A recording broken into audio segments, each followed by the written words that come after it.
I spent the majority of my junior year of high school working as a janitor for a local church in the city. While I'll leave the church unnamed, I can tell you it's a very old church.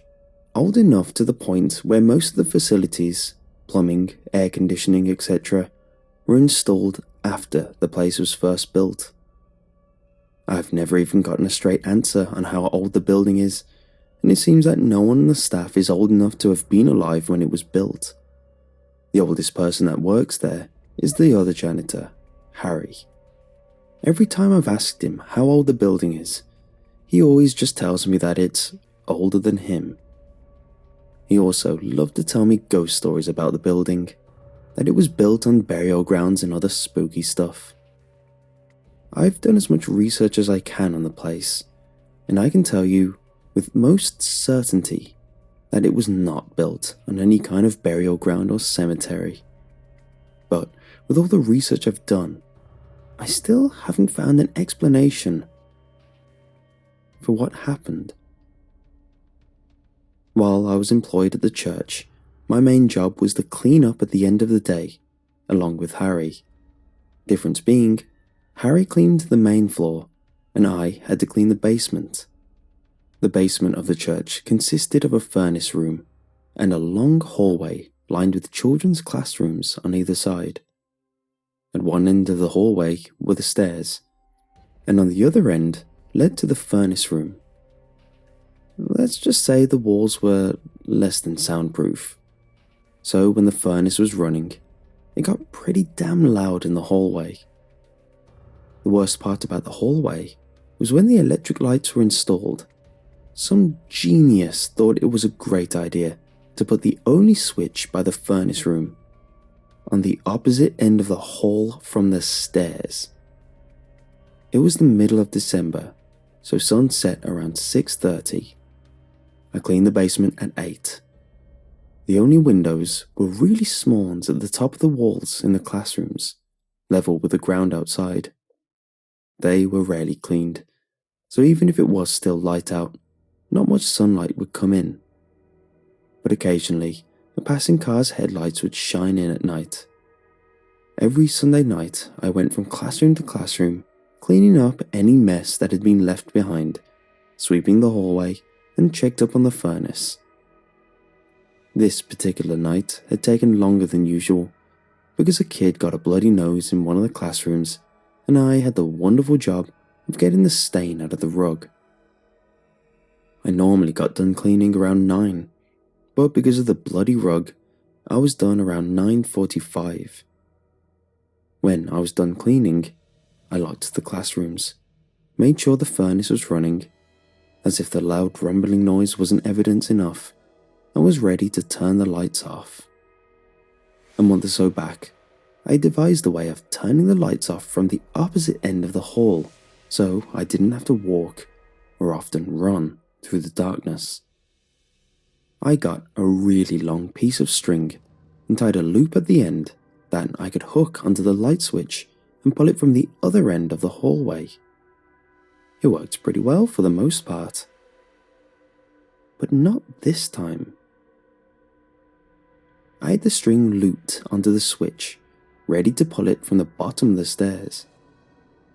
As I pulled it and the lights turned off, something strange happened. Right as the hallway went dark, the furnace turned off. I was submerged into complete silence, and I got a bit startled at the sudden lack of noise. I mumbled a few expletives under my breath, as I assumed the furnace had gotten messed up somehow.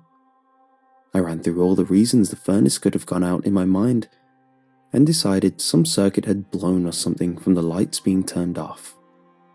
I wasn't much of an electrician, so that was the most logical thing I thought of.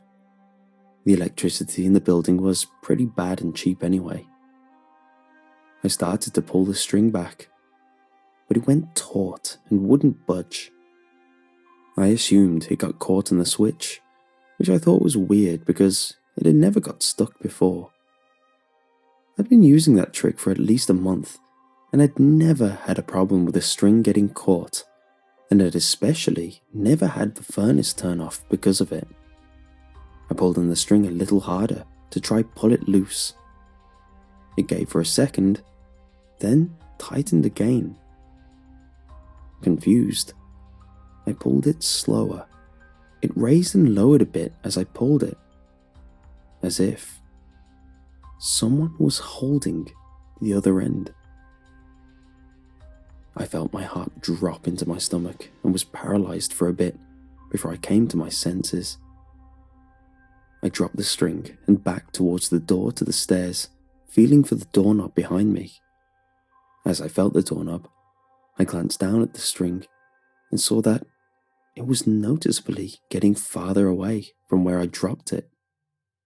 Then, I witnessed it jerk away even more. It was then that I was certain someone was holding the other end. I wasn't alone in the basement. I looked back up, dreading what I might see. I looked for a second, seeing nothing but darkness. Then, I heard a car approach the building, and its headlights pierced the dark and illuminated what I had hoped not to see. A grey figure dressed in raggy brown clothes with dark hair that looked like dry seaweed covering most of his face. He had been looking down at the string that he had gathered into his hand.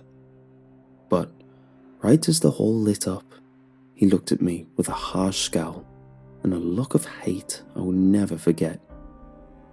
As the car moved away and the light began to disappear, the last thing I saw was that thing starting to move towards me. I opened the door behind me and bolted up the stairs, moving faster than I thought I could. I fumbled for my keys the whole way up so I could lock the door at the top. As soon as I reached the top, I heard the door open at the bottom of the stairwell. I slammed the door, locked it, and started to run out of the building. I stopped when I noticed Harry cleaning one of the pews and turned towards him. He asked me what was wrong, and I told him there was someone downstairs and that we needed to leave as soon as possible.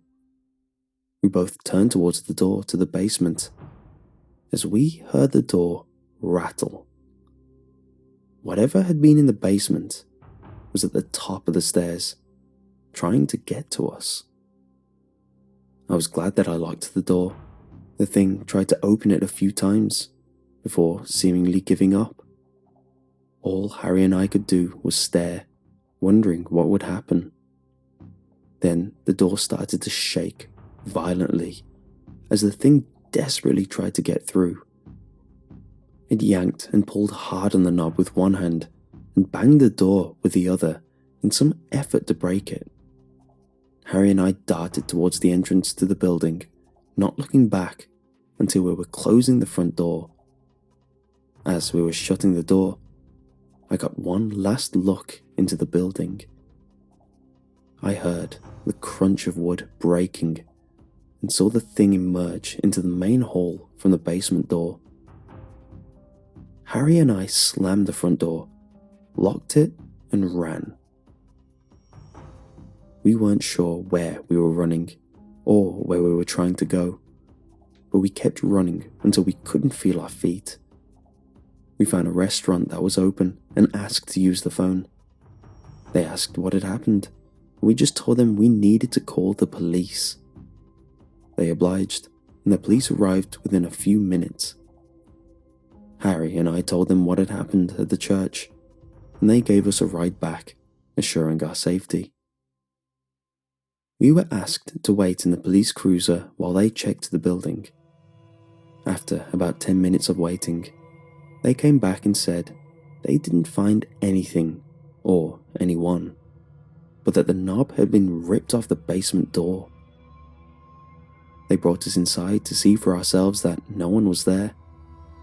Sure enough, the basement door was agape, and the knob had been broken out of its place and left on the floor, surrounded by splinters. I asked the officer if they had searched the basement, and he said that he had. I asked if I could go back down, and if one of them could come with me.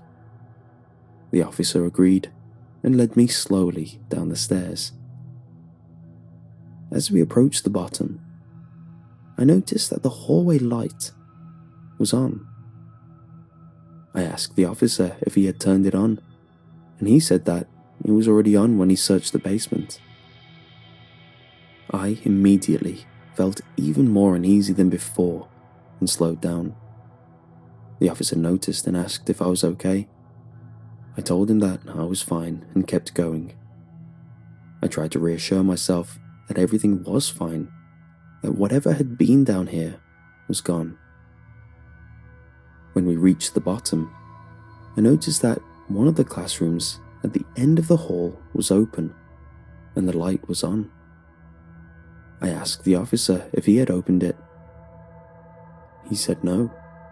It was locked and the light was off when he searched earlier. He took out his pistol and walked cautiously towards the room, and I stayed close behind him, looking over my shoulder every now and then and keeping an eye on the other classroom doors. As he got closer to the door, he moved slower and slower until he finally reached the room. He held his gun, ready to shoot anything and anyone that was in the room, and peered inside.